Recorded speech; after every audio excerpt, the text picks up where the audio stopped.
तो कहानी के शुरू में हमें एक पुलाव आइलैंड दिखाया जाता है, जो हमारी आज की फिल्म का नाम भी है। जहाँ पर एक छोटा सा गांव था। वहाँ पर एक लेडी बैठी रो रही थी। वो किसी को याद करके बहुत ज्यादा रो रही होती है। फिर उधर ही एक केव गार के अंदर रिचुअल काला जादू होता दिखाई देता है। उधर बैठी एक औरत किसी की तबाही के लिए काला जादू कर रही थी। इस जगह का आखिर क्या राज था? वो लेडी कौन थी जो रो रही थी? इन सब बातों का पता हमें कहानी में आगे जाकर चलेगा। अब कहानी में हमें आगे केट नाम की एक लड़की दिखाई जाती है, जिसको ये सब नजर आ रहा था जो हमने अभी सब देखा, यानी कि कहानी में शुरुआत वाला सीन। उसे कुछ भी समझ नहीं आ रहा था कि आखिर उसे ये सब कुछ क्यों दिखाई दे रहा है। दरअसल केट के साथ अक्सर ऐसा होता। उसे अपने विजन्स ख्यालों में जो भी नजर आता वो पूरा दिखाई नहीं देता था, सिर्फ वो कुछ झलकियां ही देख पाती थी। खैर, केट अपने सभी दोस्तों से मिलती है। इन्होंने छुट्टियां मनाने एक आइलैंड पर जाने का फैसला किया था।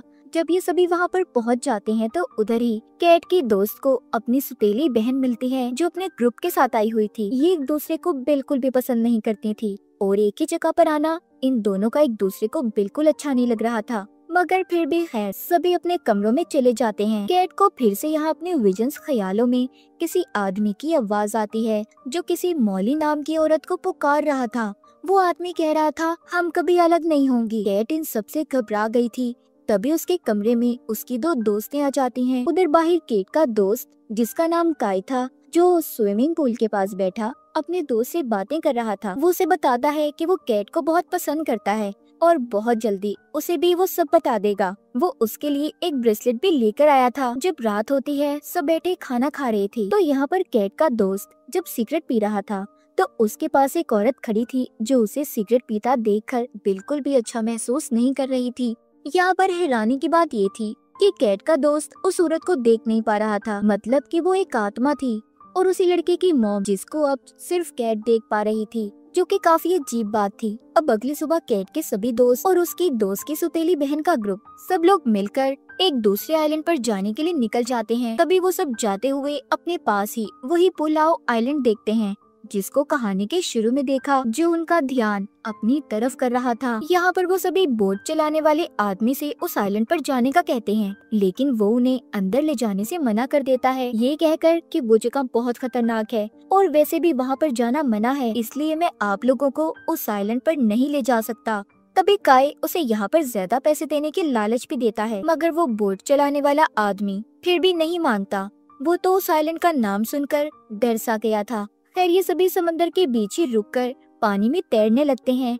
सभी लोग काफी मस्ती कर रहे थे। तैरते हुए केट सबसे अलग हो जाती है। उसे पानी में बहुत से ढांचे दिखाई देते हैं, जिन्हें देखकर वो बहुत ज्यादा डर गई थी। उसे अब वहाँ पर वही गार वाला रिचुअल, जादू, मरते हुए लोग, सब कुछ दिखाई दे रहा था, जिनको देखकर वो डर कर बेहोश हो जाती है।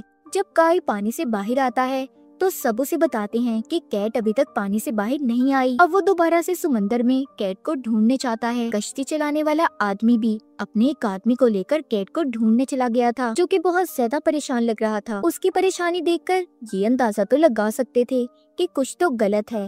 कुछ देर के बाद काई केट को पानी से बचाकर बाहर ले आया था।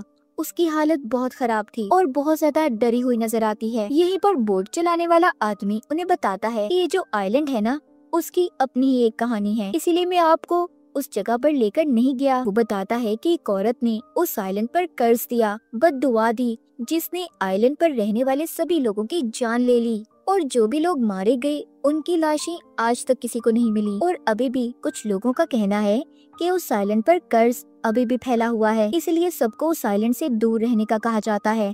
और आज जो सब कुछ केट के साथ हुआ, एक किस्म की वार्निंग थी कि तुम्हें यहाँ से जल्दी चले जाना चाहिए। वो तो इन सबको इतनी कहानी सुनाकर चला गया था, मगर इन्हें उस बोट चलाने वाली आदमी की बातों पर यकीन नहीं आता।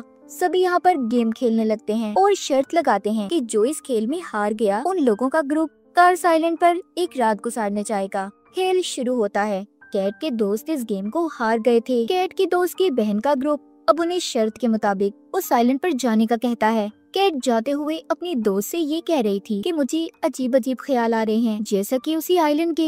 ये सुनकर उसकी दोस्त कहती है, टेंशन नहीं लो, दरअसल तुमने उस आइलैंड की कहानी सुनी है ना, तो शायद इसलिए तुम्हें ऐसे ख्याल आ रहे हैं। केट की दोस्त की बहन का ग्रुप उन्हें आइलैंड पर छोड़कर चले गए थे। कैट के दोस्तों को सारी रात इसी आइलैंड पर गुजारनी थी, जो इनके लिए खतरनाक साबित हो सकता था। कैट अपने दोस्तों के साथ उस आइलैंड के अंदर आ गई थी। उन्हें वहाँ पर एक गांव दिखाई देता है, जहाँ पर रस्सी को बांधकर उसके इर्द गिर्द मूर्तियाँ रखी हुई थी। ऐसा लग रहा था कि जैसे उस गांव में जाना मना हो, उसका रास्ता बंद किया हो। मगर कैट के दोस्त उस रस्सी को खोल देते हैं। सभी उस गांव के अंदर दाखिल हो गए थे। वहाँ पर जब ये बने हुए घरों को देखते हैं, जिन पर कुछ अजीब सा लिखा हुआ था, ये सब कुछ देखकर सभी दोस्त उन चीजों का मजाक बनाने लगते हैं, जिस पर कैट उनसे कहती है कि उन्हें ऐसा नहीं करना चाहिए। और इसी तरह रात भी हो गई थी। काई उन सबको बताता है कि मैंने इधर एक खाली घर को देखा। आज रात हम सब उस घर में सो सकते हैं, जो जंगल में कैंपिंग से तो बेहतर ही होगा। सभी उधर जाकर सो जाते हैं। काई के दोस्त को तभी कुछ महसूस होता है, जैसे इन पर किसी ने नजर रखी हो। कैट भी जब आधी रात को उठती है तो उसे किसी औरत की रोने की आवाजें आ रही थी। जब भी उस आवाज का पीछा करती है तो उसे अपने विजन्स ख्यालों में एक औरत नजर आती है, जो किसी आदमी को पकड़कर बहुत ज्यादा रो रही थी। वो आदमी मर चुका था। गांव के सभी लोग उधर जमा थे। वहाँ का लीडर सबसे ये कहता है कि आज यहाँ पर क्या हुआ, इसके बाद कोई इस बारे में बात नहीं करेगा। फिर उसी औरत को गार में दिखाया जाता है, जो एक भयानक रूप में थी और काला जादू कर रही होती है। मतलब उस औरत के साथ गांव वालों ने कुछ तो गलत किया था। और ये सब शुरुआत वाला सीन था। अब खैर सुबह हो जाती है। कैट उसी घर में थी जहाँ पर सब सोए थे। अब वो बहुत ज्यादा डरी हुई नजर आती है। मतलब जो कुछ भी उसने रात में देखा वो सिर्फ सोते हुए उसके सपने में आया था। ये सब अभी साइलेंट से जाने के लिए तैयार थे। समंदर के किनारे खड़े उसी ग्रुप का इंतजार कर रहे होते हैं, जो इन्हें लेने आने वाला था। मतलब शर्त के मुताबिक इन्होंने एक रात इस आइलैंड पर गुजार ली थी। शाम हो जाती है। इन्हें लेने कोई नहीं आया था। सब बहुत परेशान थे। कैट के दोस्त अपने फोन में कैट को सोते हुए सबकी तस्वीर दिखाती है, जो बहुत अजीब बात थी। वो कहती है, कैट हम सब उस वक्त सो रहे थे, तो ये तस्वीर भला किसने बनाई होगी। वहीं पर काई भी उस तस्वीर को देखता है। कैट अपने दोस्त को मना करती है कि तुम इस तस्वीर को अभी किसी को नहीं दिखाओगी, और ऐसे तस्वीर को देखकर डर जाएंगे। उधर दूसरे आइलैंड पर कैट की दोस्त की बहन का ग्रुप आपस में सभी हंस रहे थे, बातें कर रहे होते हैं कि हमने कैट और उसके दोस्तों को अच्छा उल्लू बनाया।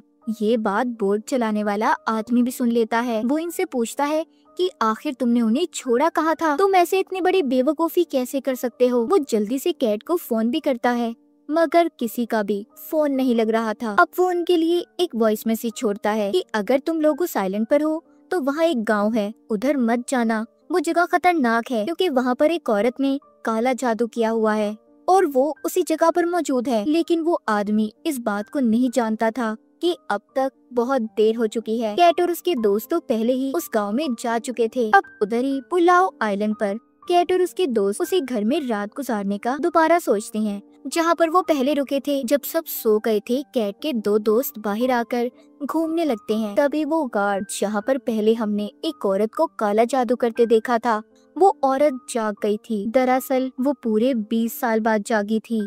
ये कह लें कि वो उस काले जादू के बाद एक विच चुड़ैल में बदल गई थी। जब भी कोई साइलेंट पर आता वो जाग जाती, फिर कोई भी इंसान जिंदा बचकर नहीं जा सकता था।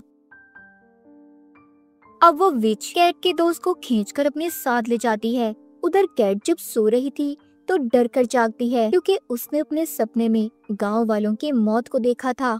काई उससे पूछता है कि तुम इतना क्यों डर रही हो। वो बताती है, मुझे लगता है कि यहाँ पर हमें जानबूझकर बुलाया गया है। तभी यहाँ पर कैट की दोस्त आती है। वो बहुत डरी हुई थी और रो रही थी, जो इन सबको बताती है कि हमारे दोस्त को कोई खींच कर ले गया। अब सभी उस जगह पर अपने दोस्त को ढूंढने लगते हैं, मगर उन्हें वहाँ पर कोई भी नहीं मिलता। दोबारा से सब अपने ठिकाने पर आ गए थे। दरअसल जो दोस्त इनका गायब हुआ था, विच डाइन जिसे खींचकर अपने साथ ले गई थी, वो काई का भाई था। वो अब इन सब की वजह से बहुत ज्यादा परेशान होता है। उधर गार में विच चुड़ैल काई के भाई का खून पीकर खुद को ताकतवर कर रही थी। अब जब सुबह होती है तो काई सबको अपने भाई को अलग अलग होकर ढूंढने का कहता है।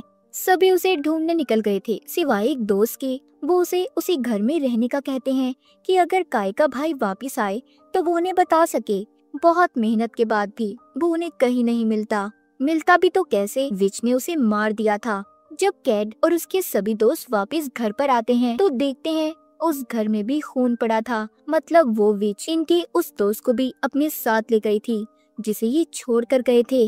सब बहुत ज्यादा डर जाते हैं। काई सबको वापस से बीच समंदर के किनारे जाने का कहता है कि शायद क्या पता इन्हें कोई लेने आ जाए। उधर पहुंचकर अब ये उसी बोट चलाने वाले आदमी के मैसेज को सुनते हैं जिसमें उसने वही सारी कहानी बताई थी।